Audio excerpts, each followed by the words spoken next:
replace 1.21 giga with Mélanie? Now you've got my attention.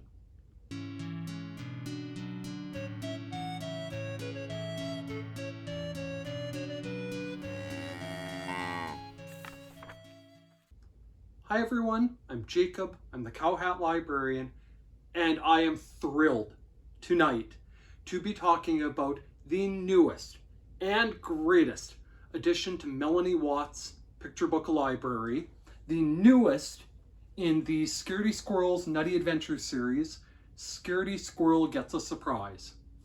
I've been waiting for this one, folks. Ever since Melanie Watt decided to bring back the character of Scaredy Squirrel in a slightly different format, a little more comic book or graphic novel-y than straight picture book, I was super excited.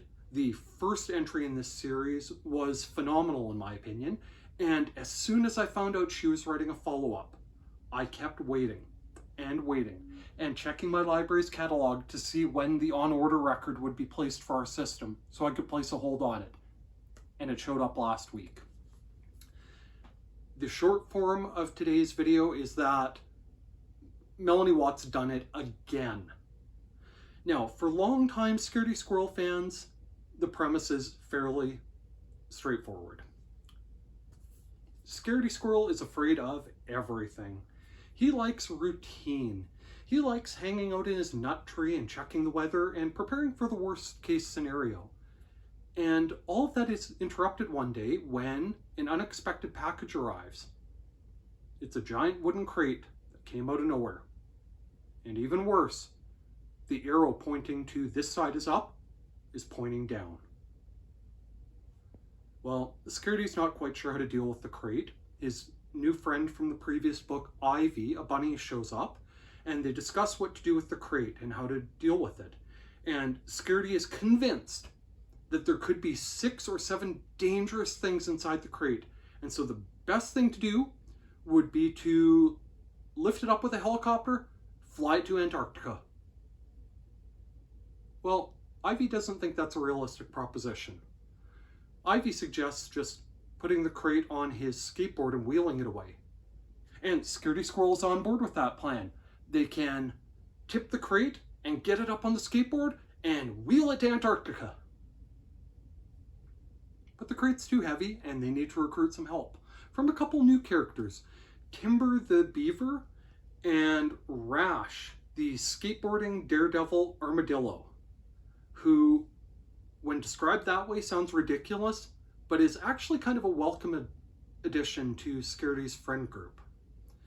Anyway, they debate what to do, they flip the crate, and Scaredy Squirrel has a number of times where he follows his safety plan. When all else fails, play dead. But by this point, his friends aren't fazed by it anymore. In fact, they ask him, "So, we'll see you in 2 hours?" "Yes." And off they go. So,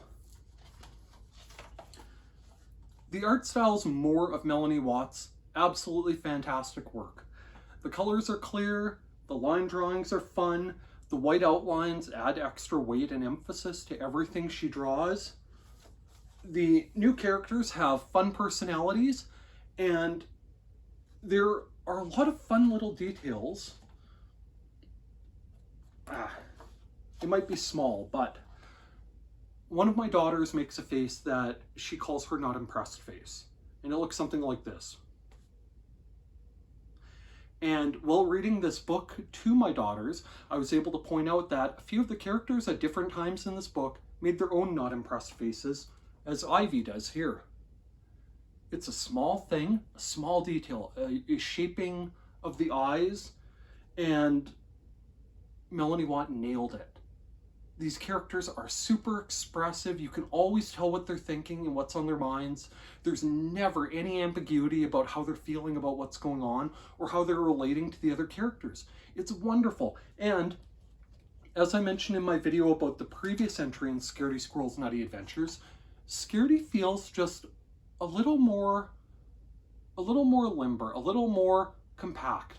Like, this Scaredy Squirrel is just a little more capable than the original picture book incarnation. This Scaredy is built for adventures. Adventure is only 5 or 6 feet away from his nut tree, but adventures nonetheless. It's wonderful. The story goes through ups and downs. The graphic novel format is appealing. The chapter breaks make it very, very accessible as a book that might seem like a fair bit of reading to a young reader, but that breaks it into nice logical chunks that make it very easy to put a bookmark in and continue later, or for reading bedtime stories. If this is longer than your normal bedtime routine for your little ones, hey, you've got an excellent stopping place. You don't have to negotiate as to reading one more page because Melanie Watts put in convenient stopping places for you. It's phenomenal. If you haven't already, please go to your local public library and borrow Scaredy Squirrel Gets a Surprise. You won't be disappointed. Now, with that said, there are spoilers ahead because I have to talk about the deal breaker.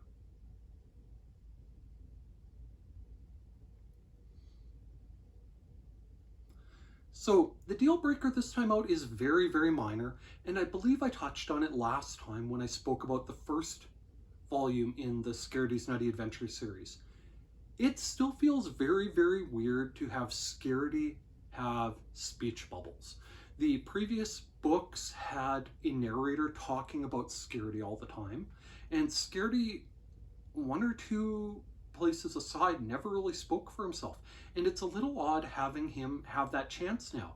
I will say, to me, it felt more natural in this book than in the first of the Nutty Adventures books. And maybe that's just because I've gotten used to it now.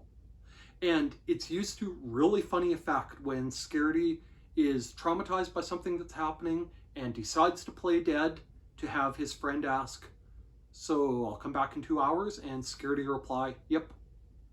It's hilarious. My kids were laughing their heads off. I laughed while I read it to them. It was fantastic. The only other minor nitpick is just that because it's Scaredy Squirrel, you know exactly what's going to happen. There are some surprises. There are some things that you might not expect. You might not realize that, hey, the crate contains a pool sent by his grandparents.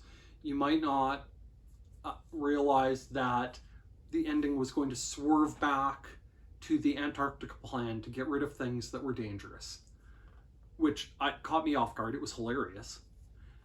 But it is a Scaredy Squirrel book, so if by chance you're not a Scaredy Squirrel fan, I still recommend trying the Nutty Adventures to see if you like this format a little better. But if you're really not a Scaredy Squirrel fan, there isn't a lot new for you here. Now, if you enjoyed the previous Scaredy Squirrel books, by all means, go pick this one up. If you enjoy things like the Elephant and Piggy books, and the readers in your lives aren't afraid to have more words and longer dialogue sections, Scaredy Squirrel might be a good next step. Now, with that, I think that's about it for Scaredy Squirrel Gets a Surprise. And there's no surprise here. It's wonderful. Go borrow it from your local library. And while I'm on that topic, if you're a teacher or parent or someone else who relies on your public library, please take just a minute to tell your local elected officials that you appreciate and support your public libraries. We're at a time where a lot of public libraries are having trouble maintaining their slate of materials, programs, and services. And a few good words in the right ears might help them obtain the sustainable funding they need to expand their services, to offer you even more. And to the library staff members out there watching this, don't forget, watching my videos counts as professional development time.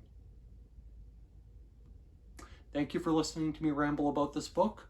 By all means, please like, please subscribe, and please check back to see what else I have to talk about from the Cowhat Library.